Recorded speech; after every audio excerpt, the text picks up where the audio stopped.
ज्ञानेश्वर महाराजांना सर्वांना वाटण्याची जी एक तळमळ होती तीच त्याच्यातून प्रगट होती. ती तळमळ आज सांगतो. शेवटच्या पसायदानाबद्दल बोलणार आहे मी.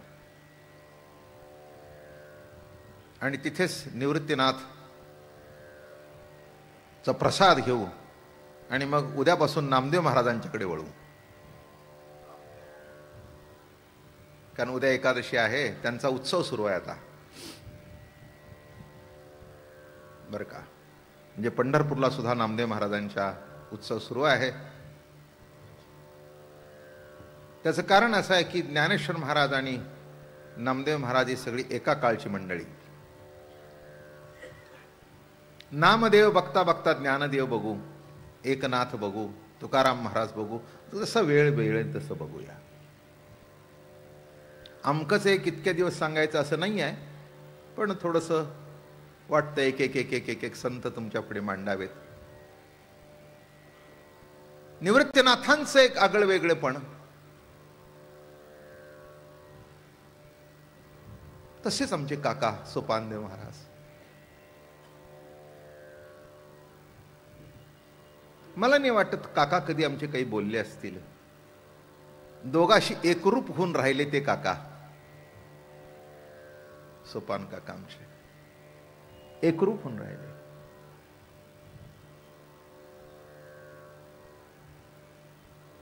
आदराने निवृत्तीनाथा पुढे नतमस्तक व्हावं, ज्ञानोबारायच्या ज्ञानाने दिपून जावं.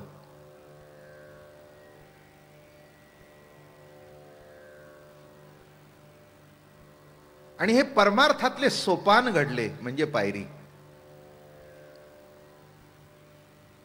आता एवढं मोठं स्टेज आहे, पण मला चढण्याकरता तिथे पायरी आहे म्हणून सोपं आहे. पायरी नसती तर बराच आटापिटा करावा लागला असता. कोणीतरी मला खालून उचलून वर बडवा, नाही तर मला तरी उडी मारावी लागली असती. ते तर अशक्य आहे.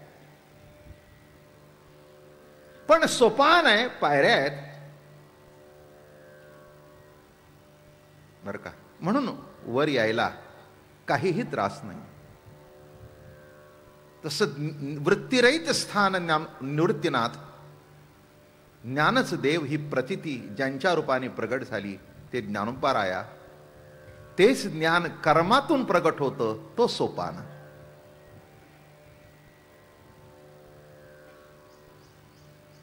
एखादं कर्म बघितल्यानंतर, एखादी आकृती बघितल्यानंतर, एखादं चित्र बघितल्यानंतर ते सोपं जातं. म्हणून शिकवण्याकरता लहानपणापासून चित्राचं माध्यम वापरलं जातं. मगरीतला म, आता ते 1 वर्षाचं मूल कुठे मगर पाहायला जातं आणि मगरीच्या एवढ्या जवळ जाऊ तरी कसं शकतं. पण चित्रामध्ये ते मगर काढली जाते. आणि मग जेव्हा आपण पेशवे पार्क म्हणा, मुंबईची राणीची बाग म्हणा, तो म्हणतो बाबा मगर. म्हणजे लक्षात ठेवण्याकरता मगरीचं चित्र म्हणजे कर्म हे सोपान आहे.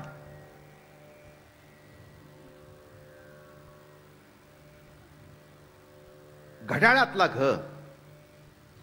घड्याळ बघितलं की लक्षात राहतो. गणपती बघितला की लक्षात राहतो. गवत बघितलं की लक्षात राहतो. आणि लक्षात ठेवायचा असेल तर 4 पायाचं दाखवल्यानंतर लक्षात राहतं. कारण वडील एकदा त्याला म्हणाले गाढव आहेस. ते म्हणले म्हणजे काय. दुसऱ्या दिवशी सांगितलं याला गाढव म्हणतात. ते मुली तयार होतं. ते म्हणले मला 2च पाय आहेत, याला 4 आहेत. ते म्हणले नाथांनी असं सांगितलंय की मनुष्य जन्म प्राप्त होऊन जो आत्मज्ञानाची जरा लज्जत नसते त्याला 2 पायाचा बिनशेपटाचा म्हणावं. Fill in the blanks. लांढा गर्द बजाण पुच्छे विनदो पायी. म्हणजे गंमत कळली का? की चित्राचं माध्यम कर्म जसं केलं की कळतं, कर्मातून दिसून येतं. म्हणून टीव्हीवर स्वयंपाकाची पाककृती दाखवतात. असं लाटावं, असं घ्यावं, असा उंडा घ्यावा. आणि त्या बायकांना बघितलं कळतं की असा उंडा घातला, असं घेतलं, असं केलं, असं लाटलं. आता फक्त तेही चित्रच आहे. तिथे सांगतात खायला फार सुंदर लागतं. आता काय पण एक आहे, तिथे कृती केली दाखवली जाते आणि कृती दिसली म्हणजे सोपं होतं.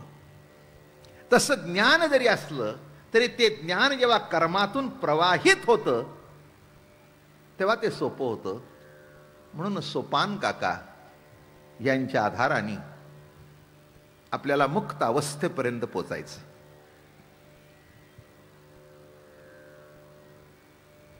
एक काकांचा अभंग म्हटल्याशिवाय काही पुढे जाऊ नये असं वाटतं. म्हणजे एक एक एक एक एक एक नाही म्हटलं तरी निवृत्तीनाथांच्या बरोबर माऊली येतेच आहे.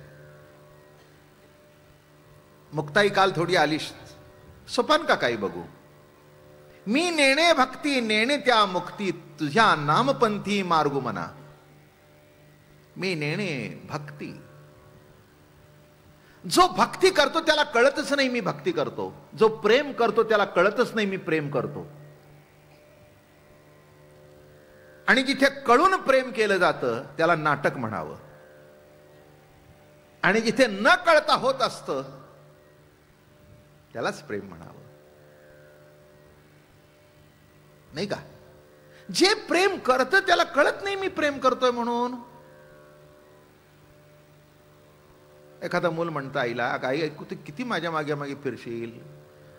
काय काय अरे बाबा म्हणे मी काही तुझ्या मागे फिरतच नाही, मी माझ्याच मागे फिरते, कारण माझा जीव आहेस तू.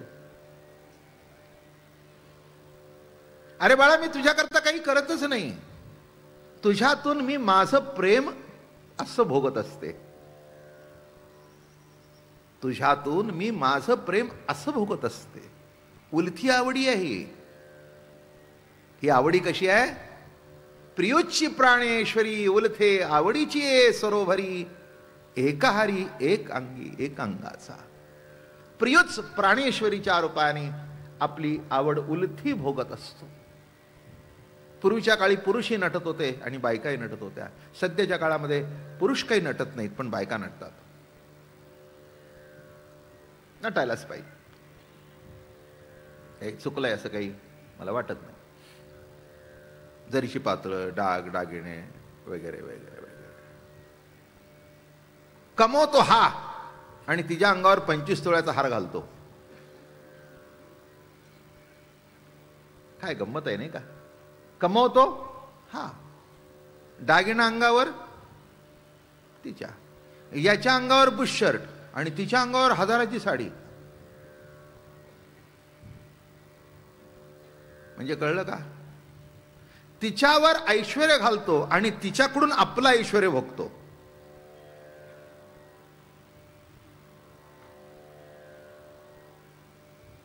नाही का? घरी आल्यावर म्हणतो मला ते गोविंदराव म्हणत होते बायकोला नवीन केलं वाटतं, सध्या पगार वाढलेला दिसतोय. म्हणजे कळलं का? नटली ती पण कळलं याचं महत्व. तसं नटतो जीव पण कळतो प्रभूचं महत्व. काय जे काही कर्मातून दर्शन आहे ते प्रभूचं दर्शन आहे.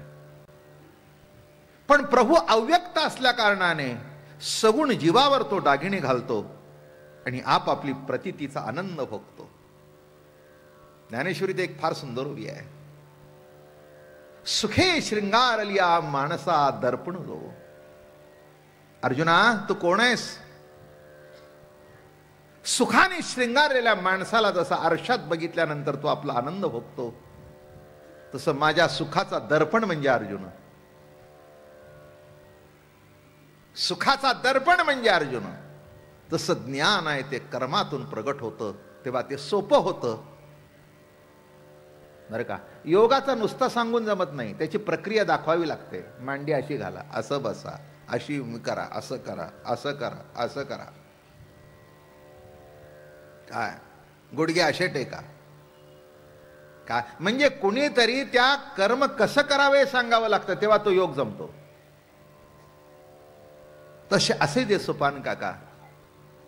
ते म्हणाले, मी नेणे भक्ती, नेणे त्या मुक्ती. मला भक्ती कळत नाही. कळली तर भक्ती संपली. कळलं का तुम्हाला? जिथे भक्ती कळू लागेल तिथे ते भक्तिशास्त्र होईल, आणि जिथे कळत नाही तिथेच ती भक्ती असते. भक्तिशास्त्र नाही आहे, पण भक्तीचं शास्त्र केलं गेलं. माझं म्हणणं कळलं? भक्तिशास्त्र नाही आहे, पण भक्तीचं शास्त्र केलं गेलं. म्हणून आहे की भक्तिशास्त्र. त्याच्यात त्यांनी एक पर्याय मानले, अमक कसं, तमक कसं, तमक कसं, अवस्था काय आहे, अष्टसात्विक भाव काय, अमक काय, तमक काय, शास्त्र केलं गेलं. जे प्रेम करतं त्याला माहितीच नसतं की याच्यात शास्त्र काय आहे. नाही का? हो, म्हणून प्रेम कोणालाही करता येतं. भक्तिशास्त्राबद्दल फार थोड्यांना माहिती असेल. प्रेमाबद्दल जे काही लिखाण झालंय त्याच्याबद्दल फार थोड्यांना माहिती असेल. पण प्रेम काय आहे हे लहान बाळालाही कळतं. म्हणून दाईच्या हातात असलेलं मूल डोळे झाकून आईच्या हातात येतं, आणि आईची उब कळली की ते गप्प होतं. काय मजा आहे बघा. रडत असत. ती आई घेते, असं करतोय, सोन्या.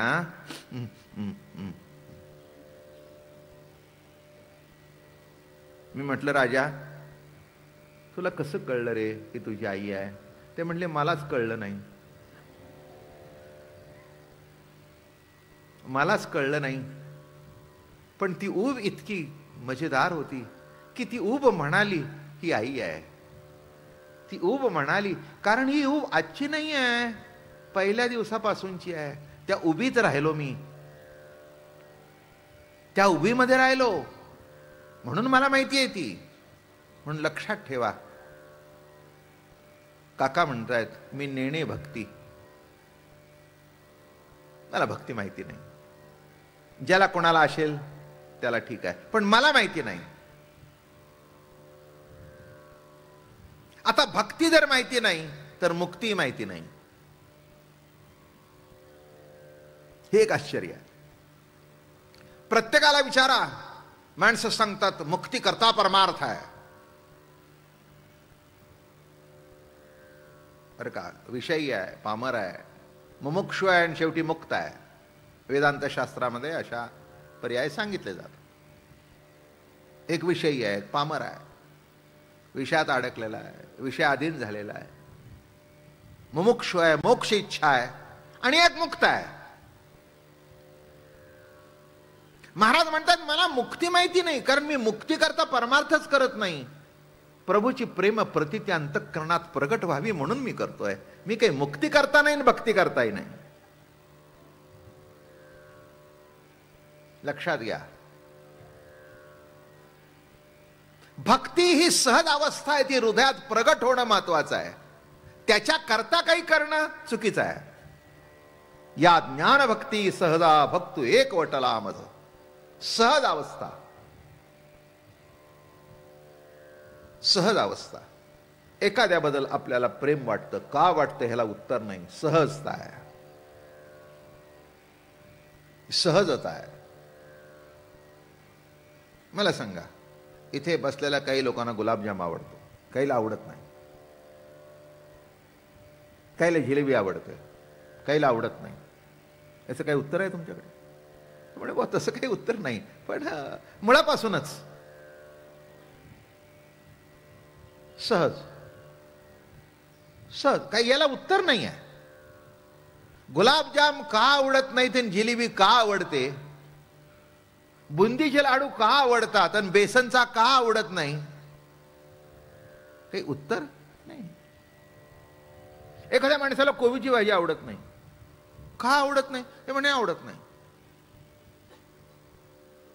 एखाद्या माणसाला वांग आवडत नाही. तर का आवडत नाही काय सांगू? आमच्या घरामध्ये वांग्याचे खूप प्रकार करतात चांगले, तर पण आमच्या नातवाला ते आवडत नाही. मी म्हणतो, अरे चिन्मय, अरे खा, बघ, अरे बघ काय भरलेलं सुंदर वांगा. नको. मग त्या वांग्याबरोबर त्याच्याकरता बटाटा भरलेला टाकावा लागतो, तेव्हा खातो. कळलं? मी म्हटलं, अरे एवढं वांग सुंदर आहे, इतकं सुंदर झालंय, बघ तर कसं ते. नको. मी म्हटलं एवढा आग्रह करून हे का खात नाही? मग कधीतरी आता बाप्पा म्हणतात म्हणून खाणं. कसं लागलं? बरं लागलं. मी का सांगतोय? का आवडतं आणि का आवडत नाही याला उत्तर नाही. सहज अवस्था. तसं भक्ती सहज अवस्था आहे. आणि भक्ती जेव्हा सहज घडेल तेव्हा खरा परमार्थ सुरू होईल. अवजून कराल तेव्हा नाही. माणसं आलं की सुरू केलं राम राम राम राम राम.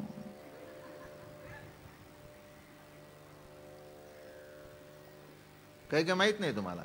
माणसानं बघितले की जोर येतो.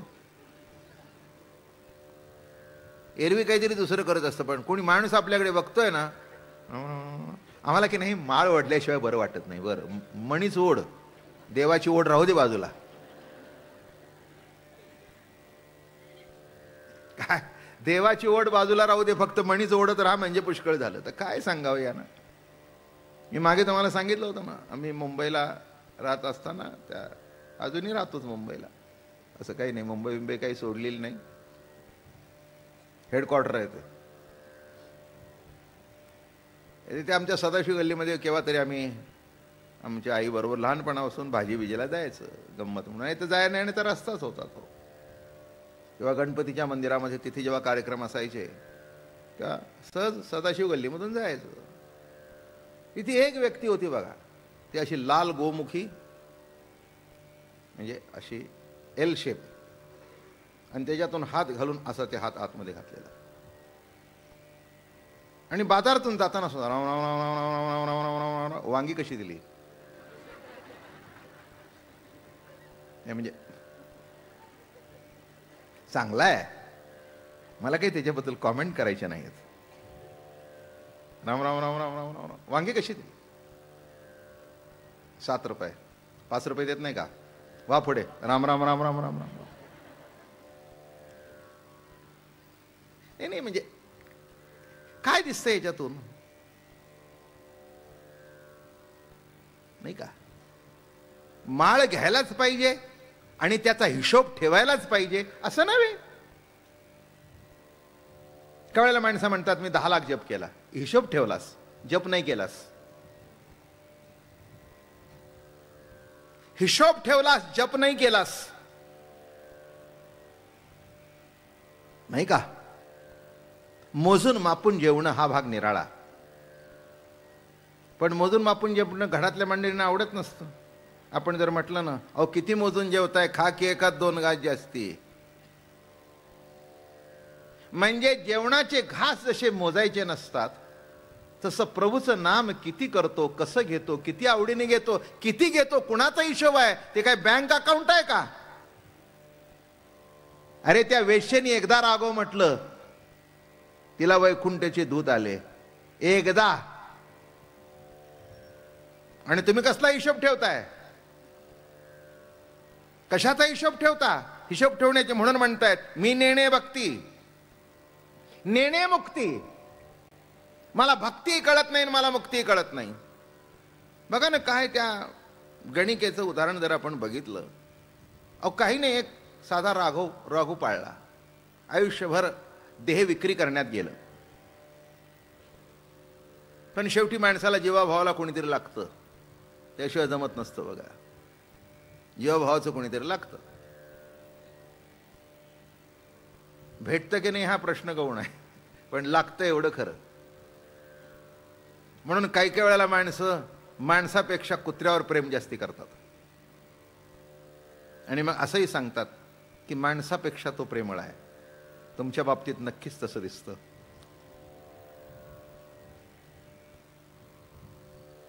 नाही का? हो, असं काही नसतं. अमकं काय आणि तमकं काय असं काही नाही. याचा अर्थ मनुष्य कुठेतरी प्रेम शोधतोय. याचा अर्थ माणूस कुठेतरी प्रेम शोधतोय, हाच त्याच्यातला अर्थ आहे. म्हणून तिने राघू पाळला होता. राघवा, किती वेळ तरी तास 2 तास त्याच्यातच जायचे. त्याचा पिंजरा साफ करायचा, त्याला बाजारात जाऊन सुंदर पेरू आणायचा, त्याला ती मिरची आणायची. दिसतो साधा बिचारा, त्याचे साधे कपडे, त्याचा फेटा, त्यावेळेला मळकेही असतात.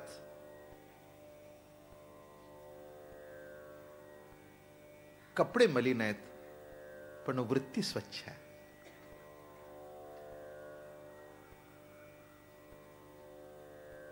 कपड्याचा स्वच्छपणा घरात शिकवला जातो आणि वृत्तीचा स्वच्छपणा मंदिरामध्ये, प्रवचनामध्ये, कीर्तनामध्ये त्याचे धडे दिले जातात. काय लावलं म्हणजे डाग जाईल, कुठे ब्लिचिंग पावडर लावली जाते, कुठे नीळ घातली जाते,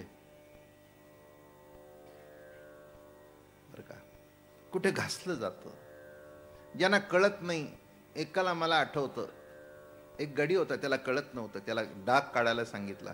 त्यांनी काय केलं, बोट ठेवलं त्या डागावर आणि असा खरखरीत दगडावर घासलं, डाग गेला.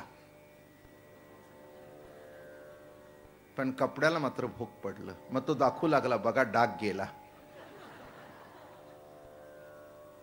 म्हणजे ही घडलेली स्थिती आहे बरं का. म्हणजे मी असं तसं सांगत नाही, अगदी घडलेलं, मला आठवतही. बघा म्हणला, कसा मी धुतला, डाग गेला. अरे पण कपडा फाटला, त्याचं काय? तसं काही काही वेळेला साधनं अशी असतात की डाग गेलेले असतात, पण आयुष्य शिल्लक राहिलेलं नसतं, इतके त्याच्यामध्ये कष्ट असतात, नाही का.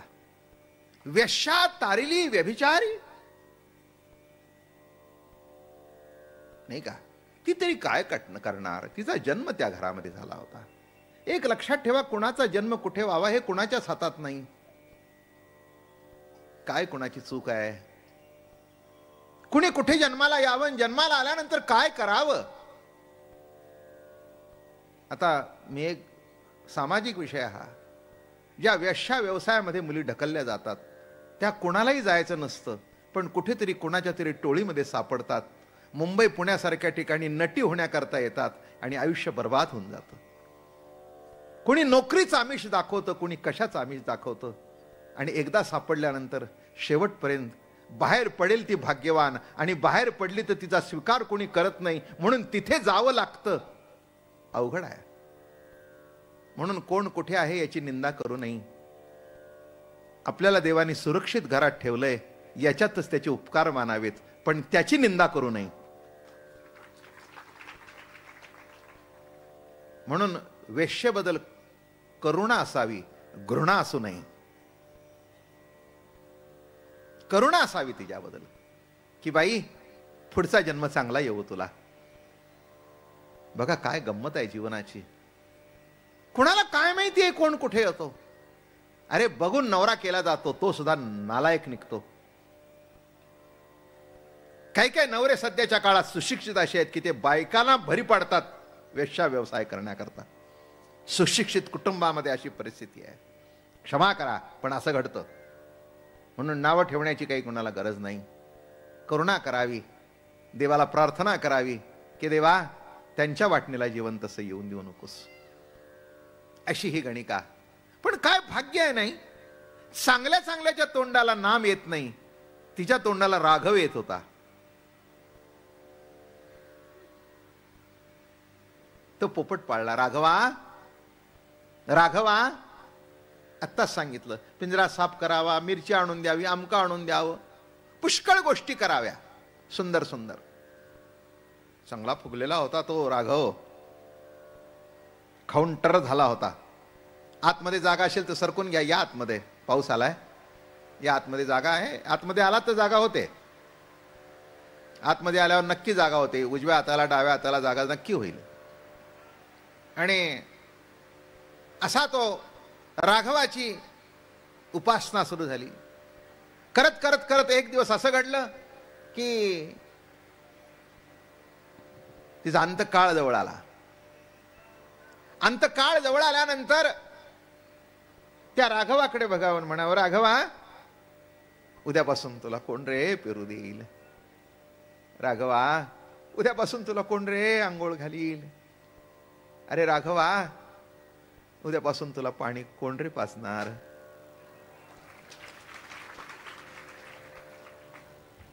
अरे राघवा, कसं होणार रे तुझं? अंधारानंतर प्रकाश किती बरा वाटतो नाही? दुःखानंतर सुख किती बरं वाटतं नाही? ज्ञानानंतर भक्ती किती लाघवी लागते नाही?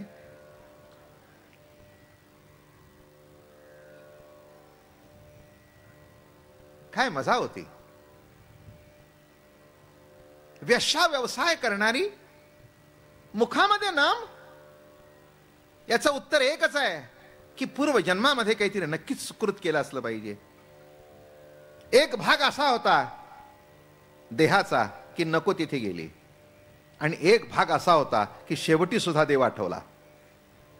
राघवाचं चुकून का होईना पण राघवाचं नाव आहे. मी एक तुम्हाला सांगू, चुकून जरी स्पर्श झाला वायरला, माहिती नाही ही वायर आहे, पण शॉक बसतो. चुकून जाणून केला तर होईलच, कारण ती लाईव्ह वायर आहे. वायर आहे शेवटी ती. तसं भगवंताचं नाम हे लाईव्ह आहे, आणि ते लाईव्ह असल्या कारणाने बघा, टीव्हीवर प्रोग्राम येतो लाईव्ह आणि रेकॉर्डेड. तसं भगवंत हा अखंड लाईव्ह आहे, आणि लाईव्ह असल्या कारणाने काय घडतं? जिवंतपणा प्राप्त होतो, त्याच्यात विशेष कौतुक निर्माण होतो, आनंद निर्माण होतो. असंच त्याच्यामध्ये लाईव्हलीपणा आहे. आणि कोणत्याही अवस्थेमध्ये घेतलं तरी लाईव्ह आहे.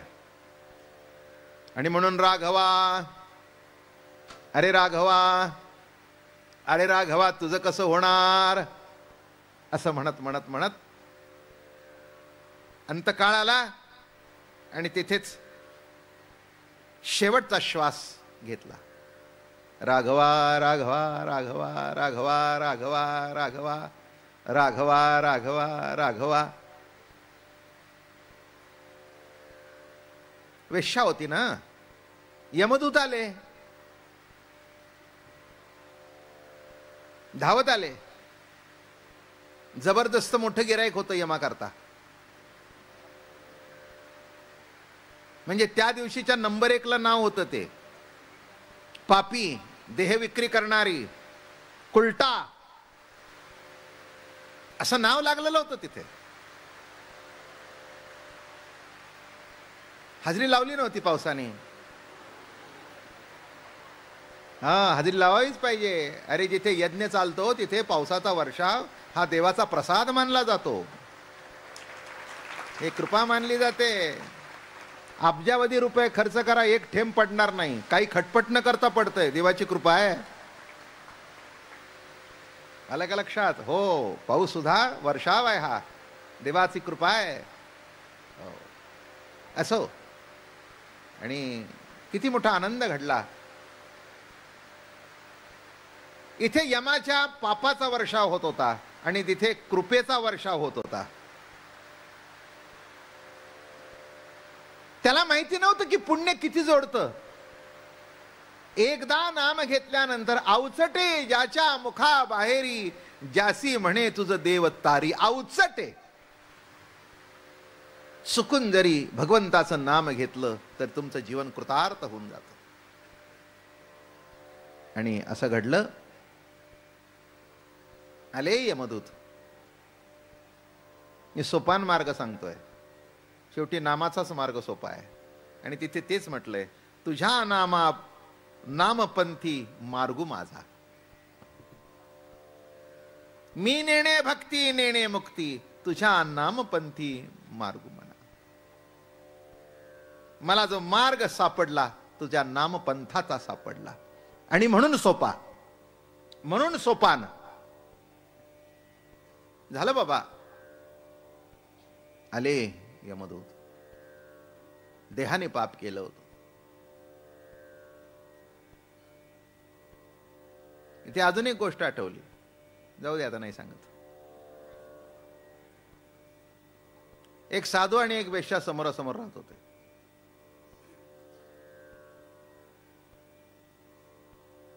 ती वेश्या समोर सकाळी उठली की साधूला नमस्कार करायची. माय बाप्पा, माझ्या आयुष्यातले एवढाच विसावा आहे.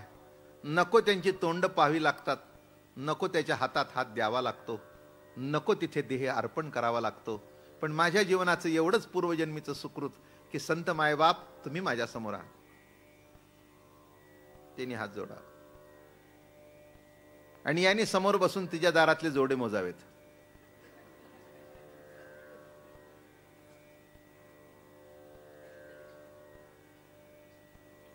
जास्ती रंगून सांगत नाही.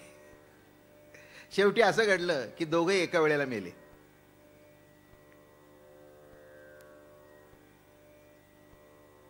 साधूची मिरवणूक निघत होती.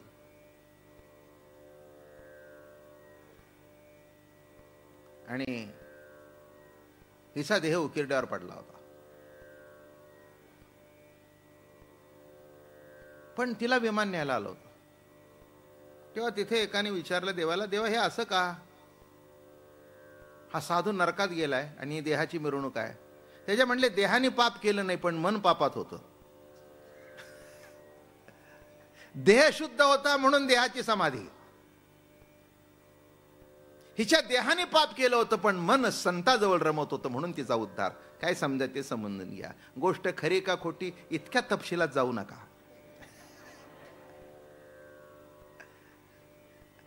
गोष्ट खरी आहे का खोटी आहे या तपशिलात जाऊ नका. पण त्याच्यातला मतितार्थ जरी कळला तर तुमच्या लक्षात येईल. वारकरी संप्रदाय देहाचं पावित्र्य आणि मनाचं पावित्र्य हे शिकवतो म्हणून सर्वश्रेष्ठ संप्रदाय तो आहे.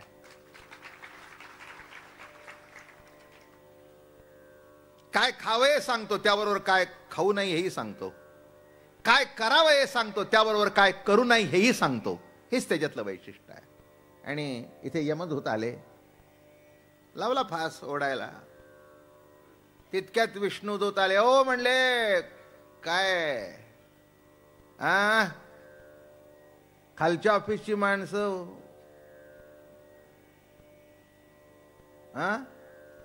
दिल्लीमधून माणसं आली असताना स्टेटची माणसं मध्ये गडबड कशी करतात? ते म्हणले अहो ते आम्हालाही काही माहिती नाही, ही बघा ऑर्डर. ते म्हणले ही बघा ऑर्डर. अहो पण म्हणले इतिहास बघितलात का? स्टेटची माणसं जोरात आली. इतिहास बघितला का? यमदूत जोरात आले. बघितला का? म्हणले आयुष्यभर कालपर्यंत हे विक्री करत होती. ते म्हणले वरून असं लिहिलंय की काही जरी करत होती ती राघव राघव म्हणत होती. अहो पण म्हणाले ते पक्षाला म्हणत होती. अरे पण पक्षाला जरी म्हणत होती तर नाव माझं होतं ना. पक्षाचे नाम उच्चारे म्या वेश्या तारिली व्यभिचारी. म्या वेश्येचा उद्धार केला. म्हणून काळजी करू नका. इतकी काही इथे कोणी पापी नाही आणि इतकं काही इथे कोणी वाईट नाही. थोडं जरी कुठे काही घडलं असलं तरी रोज नित्यनेमाने जय जय राम कृष्ण हरी एक माळ जपा. तुमचं जीवन पावनमय होऊन जाईल. सोपा परमार्थ सांगायचा आहे ना तुम्हाला. आज सोपान सांगतो ना. सोपेवर मग आम्हा सांगितले संती. सोपेवर मग आम्हा सांगितले संती. टाळदिंडी हाती घेऊन नाचा. टाळदिंडी हाती घेऊन नाचा. समाधीचे सुख सांडावाळोनी ऐसा या कीर्तनी भक्तिरस ऐसा या कीर्तनी भक्तिरस समाधीचे सुख सांडावाळोनी. यमदूत निघून गेले आणि ती वैकुंठाला गेली. वैकुंठा जावया तपाचे सायास, न लगे आटाट करणे आम्हा. वैकुंठाला जाण्याकरता तपाचं सायास करावे लागतात, पण जो नाम घेतो त्याला याची गरज पडत नाही. म्हणून काका म्हणाले, तुझ्या नामपंथी मार्गू मना, हेची मद चाड न करी मी आशा. प्रभुराया केशवा, माझ्या मनामध्ये एकच चाड आहे तुझ्या नामाची. एक सांगू का, नेमाने नाम घेऊ नये, आवडीने घ्यावं. सुरुवातीला नेम असावा, नंतर त्या नेमाचं रूपांतर आवडीत व्हावं. जय जय राम कृष्ण हरी, जय जय राम कृष्ण हरी, जय जय राम कृष्ण हरी. आवडीने घ्यावं, कुठेही घ्यावं. स्वयंपाक करताना घ्यावं, चालताना घ्यावं, बोलताना घ्यावं. असं काही बंधन नाही आहे. संध्या करताना बंधन आहे. त्रिकाल संध्या करावी असा नियम आहे. संधी काळाच्या वेळेला संध्या करावी असा नियम आहे. पण आवडीने नाम घ्यायला बंधनच नाही. केव्हाही घ्यावं, कुणीही घ्यावं, कसंही घ्यावं, कुठेही घ्यावं. स्नान करताना घ्यावं, अंग पुसताना घ्यावं, बोलताना घ्यावं. हो, काही करत असताना नाम घ्यायला. काळवेळ नाम उच्चारिता नाही, दोन्ही पक्ष पाही उद्धरती. दोन्ही पक्षांचा म्हणजे आई वडिलांचं कुळ, आईचं कुळ आणि वडिलांचं कुळ, दोन्ही पक्ष तुझा उद्धरून जाईल. प्रभूचं नाम घे. सोपानदेव सोपा मार्ग सांगतायत बर का. निवृत्तीनाथांचा वृत्तिरहित मार्ग निराळा, ज्ञानच देव हा मार्ग निराळा, आणि हा सोपान देव. सोपान आणि सोपा मार्ग सांगितला. माऊलीने शेवटी तोच सांगितला म्हणून तर हरिपाठ लिहिला. नाहीतर एवढे 2 महान ग्रंथ लिहिल्यानंतर बाळबोध भाषेमध्ये सहज कळेल अशा हरिपाठ लिहिण्याची आवश्यकता काय होती? काहीच नव्हती. पण सोपानाच्या मताशी सहमत होते आणि तेही तेच करत होते. काय असतं, काही काही गोष्टी समाज आल्यानंतर किंवा पाहुणे बोलल्यानंतर करायच्या गोष्टी निराळ्या. म्हणजे एखादी गोष्ट आपल्याला खायची नसली तरी ती केली जाते. नवऱ्या बायकोला डायबिटीस होतं, पण महाराज येणार म्हणून खीर केली. माझं बोलणं कळलं? नाही तर पाहुणा येणार, व्याही येणार म्हणून जिलेबी केली. मग त्याने विचारलं, हो तुम्हाला दोघालाही डायबिटीस अगदी 300, 300, 350 ने कशा करता केलं? हो आता काय आमचं काय, पण तुम्ही.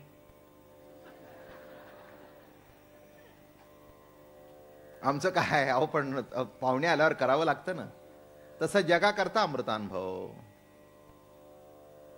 सर्वांनी जे भाष्य केलं म्हणून माऊलीने एक भाष्य केलं. गीतेवर भाष्य लिहिणे त्या काळीमध्ये मोठे विद्वत्ता समजत होते, विद्वान समजत होते. पण शेवटी सर्वसामान्य माणसांना सांगितला तो हरीचा पाठ सांगितला, सोपं वर्म सांगितलं. आणि हे सोपान देवाना बरोबर कळलं. ते म्हणाले, हे चिमज चाड न करी न धरी आशा. आता मी कशाची आशा करत नाही. एक सांगू तुम्हाला, योगायोगाने तुमची माझी गाठ पडली. पुष्कळशे श्रोते माझ्या कल्पनेप्रमाणे 80% तरी दरवर्षी येणारे आहेत. 20% तिकडे तिकडे होत असेल. पण 80% जरी मी नजर फिरवली तरी मला कळतं. मला काही कोणाचे नाव पत्ते काही माहिती नाहीत, पण नजर फिरवल्याने कळतं हा येणार आहे, हा येणार आहे, हा ओळखीचा. जे ओळखीचे असतात ना ते मोठ्या प्रेमाने हसत असतात. जो नवीन असतो तो दबकत असतो, तेव्हा एकच सांगायचं आहे, इतक्या वर्ष मी सांगायचा जो प्रयत्न करतो ते एकच आहे, एक धरून चाला, तरच परमार्थात शेवट उत्तम होईल. काही काळाला माणसं घातलेले माळ सुद्धा काढून टाकतात, कारण इथे खाण्यापिण्याची परवानगी नाही. दुसरे कोणतरी महाराज येतात, ते सांगतात खायला हरकत नाही म्हणून घाला, मग ते करतात. असंही पीक सध्या पिकतंय. खायला हरकत नाही, माणसानं बरं वाटतं. कोंबडी खाऊन आणि पापलेट खाऊन जर उद्धार होत असेल तर का करून घेऊ नये? उद्धार होतो का सगळी दारं बंद होतात वरची, ते तुमचं तुम्ही बघून घ्या. पण मला जो अनुभव आला, ज्या अवस्थेतून आज 127 वर्ष परंपरा चालू आहे, त्याच्यामध्ये उगीच नको ते मी तुम्हाला सांगणार नाही. आणि गर्दी वाढवण्याकरता काही सांगितलेलं नाही मी कधी. गर्दी सहजतेने वाढली. ही बंधनातली गर्दी आहे, मुक्त सुटलेली गर्दी नव्हे. 3.5 लाख वारकरी झाले ते मोकळे सोडले म्हणून नव्हे. हे बंधन नाही, संरक्षण स्वीकारणारी मंडळी आहेत. स्वतःच्या जीवनावर कंट्रोल असणारी मंडळी, हे महत्वाचा भाग आहे. बेछूट कुणालाही सुटता येतं, पण कंट्रोलनी जीवन जगणं, आणि तो कंट्रोल वारकरी संप्रदाय देतो, हे लक्षात घ्या. मला एक सांगा, तुम्ही निश्चिंत राहा. आयुष्यभर व्यभिचार करणारी एक गणिकेचा उद्धार झाला. तुमच्या शेवटी पांडुरंग काय येणार नाही तुम्हाला घेऊन जायला. विश्वास ठेवा माझ्या शब्दावर. काय येणार नाही सांगू? त्या गणिकेला धूत आले, तुमच्याकरता पांडुरंग येईल. त्या गणिकेकरता विष्णूचे धूत आले. पण तुम्ही तर आयुष्यभर माझ्या पांडुरंगाचं स्मरण केलं, माझ्या ज्ञानाई तुकाई एकनाथ बाबा नामदेव राया या संतांचं स्मरण केलं. देव येईल तुमच्या उशाला. चल बाबा चल, लवकर आणून तुला परत सोडतो पंढरीच्या रस्त्यावर.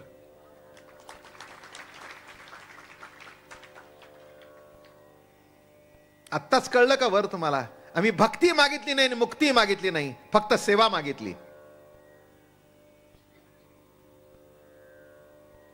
भक्ती मागितली नाही, मुक्ती मागितली नाही. तुझी सेवा करीन मनोभावे, तुझी सेवा करीन मनोभावे, मन माझे हा मन माझे गोविंदी रंगले, मन माझे गोविंदी रंगले. नवसिये नवसिये माझे नवसिये, तुझी सेवा करीन मनोभावे. हेची घडो मज जन्म जन्मांतरी, मागणे श्रीहारी नाही दुजे, मागणे श्रीहरी नाही दुजे. हेची घडो मज जन्म जन्मांतरी. नेणे भक्ती, नेणे मुक्ती. काय मागितलं? तुझी सेवा दे रे सख्या. काय पाहिजे? सख्याची सेवा मिळण्यापेक्षा जीवनामध्ये भाग्य ते कोणचं? ही श्रेष्ठतम भक्ती आहे. करणाऱ्याला कळत नाही, पण होऊन जातं.